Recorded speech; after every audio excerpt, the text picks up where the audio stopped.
면역 기능의 변화, 삶의 질의 향상을 나타내었다. 심리적인 우울과 불안의 감소 또한 입증되었다.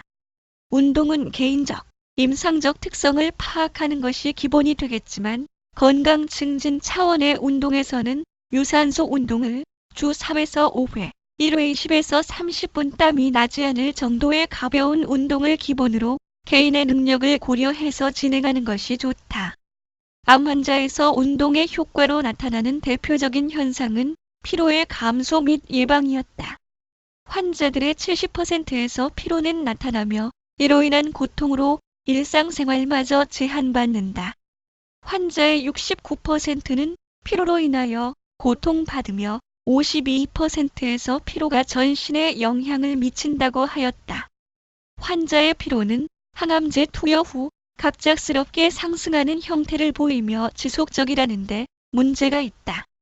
또한 환자의 30% 이상의 치료 중단 후 몇 년이 지나도 에너지 감소 즉 기운이 없다고 느낀다고 한다. 피로는 여러 요인이 복합되어 유발되는데 통증, 수분 전해질 불균형, 빈혈, 부적절한 영양 상태, 체중 저하, 수면 장애, 질병으로 인한 생화학적 변화, 중추신경계에 작용하는 약물로 인한 것, 치료 자체로 인한 것, 신체 활동 수준, 정신적 요인으로 우울증 등의 요인이 있다. 특히 항암 치료와 관련된 피로는 치료에 기인한 에너지 체계의 변화로 인하여 유발되는데 암 자체는 물론이고 암 치료로 인한 신체 내의 산소의 이동 및 사용의 저하가 원인이 되어 세포에서 에너지 발생을 변화시킨다. 산소의 부족으로 유산소 에너지 생산이 저하되고 항암 치료로 인하여 골수 기능이 억압되어 적혈구 생성이 저하되므로 혈액 내 산소 수준이 떨어지고 산소의 세포 내 전달이 감소된다. 심장 독성 항암제의 사용은 심박 기능을 저하시키고 근육으로 전달되는 혈액량이 감소한다. 폐전이나 흉막 삼출증 같은 합병증이나 질환은 폐용량을 감소시켜 폐의 환기 및 관리를 저하하므로 혈액 내 산소 수준은 감소된다. 이런 요인들로 인하여 세포 내 산소의 전달 및 ATP 합성에서 산소의 사용이 저하된다. 치료에 투여되는 면역 억제제는 근육량의 소실을 초래하고 심한 근육마비를 가져올 수 있으며 섭취 단백질의 감소, 열량의 부족, 오심과 구토 등으로 인한 흡수장애 또한 에너지 체계를 변화시킨다. 더군다나 환자들은 지속적으로 심폐 부하량이 증가되어 있고 에너지 생산이 비효과적으로 이루어지기 때문에 결국 일상생활을 수행하는데 더 많은 산소와 에너지를 요구하게 되어 더욱 가중된 피로를 경험하게 된다. 결국 일상생활조차 지장을 받게 되고 입원이나 치료 기간 동안의 신체적 비활동 및 휴식은 이러한 근육 기능의 상태를 더욱 악화시킬 수 있다.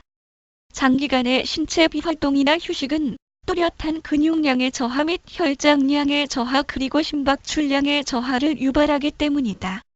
암 환자에서 피로는 세포 에너지 생산의 저하 및 신체 수행 능력의 저하와 관련되므로 단순히 영양식이나 약물로 해결될 수 없고 행위적, 정신적 치료 또한 제한적이다. 운동은 신체 수행 능력 증가, 최대 걷는거리의 증가, 최대 산소 섭취량의 증가, 근력, 근지구력 증가, 심박수의 감소, 체중, 체지방 변화, 신체적 증상 감소, 치료와 관련된 부작용의 감소, 헤모글로빈 농도의 증가, 백혈구 감소 증과 혈소판 감소의 기간 감소, 혈소판 수혈 빈도 감소 자연 사멸세포의 활성도 증가를 가져오게 되어 암 환자로서의 치료와 재활에 깊은 관여를 하게 된다. 암의 상태, 화학요법, 화학요법의 주기, 치료 유형, 치료와 관련된 합병증, 암과 전이로 인한 합병증, 현재 가지고 있는 신체적 증상, 영양 상태, 응급 상황들에 대한 이해, 수술 상태, 치료를 위한 기구 삽입 여부 등도 운동의 종류와 강도를 결정하는 데 중요한 요인이 된다. 항암제가 투여되는 경우 항암제가 운동 능력을 방해하거나 운동 시 안전에 영향을 미칠 수 있으므로 약물 치료, 약물의 작용 및 부작용을 아는 것은 필수적이다. 또한 항암제 투여 후 36시간 동안은 심한 활동을 금지해야 한다. 매일의 일상생활에서의 활동을 하는 것과 근육량의 소실을 최소화하는 것이 필수적이다. 암 환자에서 운동이 금기되는 경우는 운동 전의 감염이나 발열 상태, 영양 불량 혹은 뼈에 전이된 상태이며 최근 발병된 뼈나 등의 통증, 갑작스럽게 발병한 호흡 곤란, 24시간 내 정맥으로 항암제가 투여된 경우, 최근 발병한 근육 허약, 운동 중 나타난 오심, 24시간에서 36시간 내에 발생한 오심과 구토, 비정상적인 피로 등이다. 빈혈은 운동의 금기 사항에 포함되지 않는데 그 이유는 빈혈을 가진 환자의 신체 수행 능력과 헤모글로빈 농도를 향상하여 부분적으로나마 빈혈을 교정하는 역할을 하고 빈혈로 인한 특별한 부작용이 없기 때문이다. 이상의 암의 형태나 관리는 물론 개인의 의학적 상태를 스크리닝한 후 운동의 종류나 강도가 정해지며 운동 중에는 치료 반응, 질병 진행 등이 모니터되어야 한다. 쇠약한 암 환자들이 운동을 시작하는데 그 시작점을 결정하기 위하여 어느 정도에서 피로를 느끼는지, 어느 정도의 운동량에서 피로를 느끼는지 확인하고 또 운동 중 회복할 수 있는 휴식 시간을 가지면서 신체적 회복 후 다시 운동을 재개하는 것이 중요하다.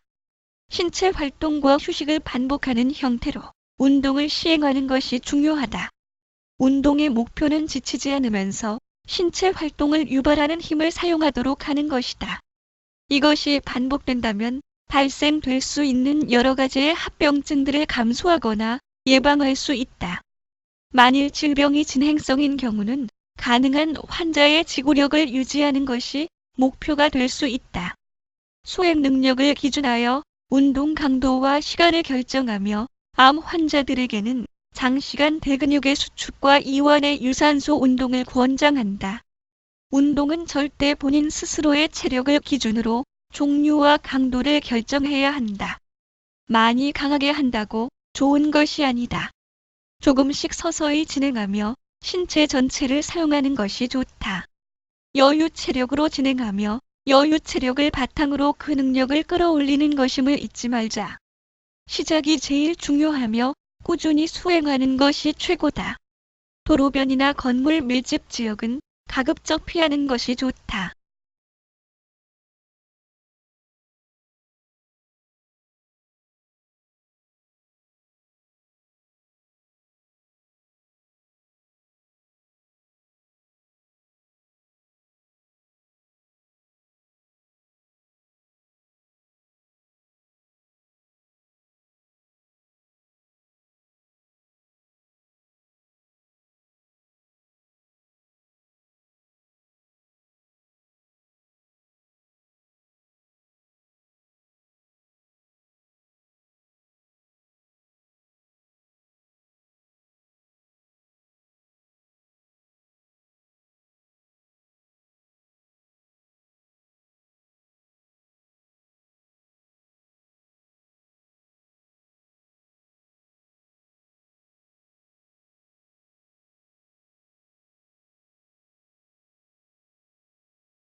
환자들에게 재활과 건강 증진을 위한 방법으로 권장되는 것은 운동이다. 환자들에게 운동을 시행한 결과 암과 관련된 피로의 감소 및 예방, 신체 수행 능력과 기능의 증가, 최대 산소 섭취량 증가, 심박수 감소, 근력 증가, 체중, 체지방률의 변화, 신체 증상 및 부작용 감소, 혈액 수치의 변화,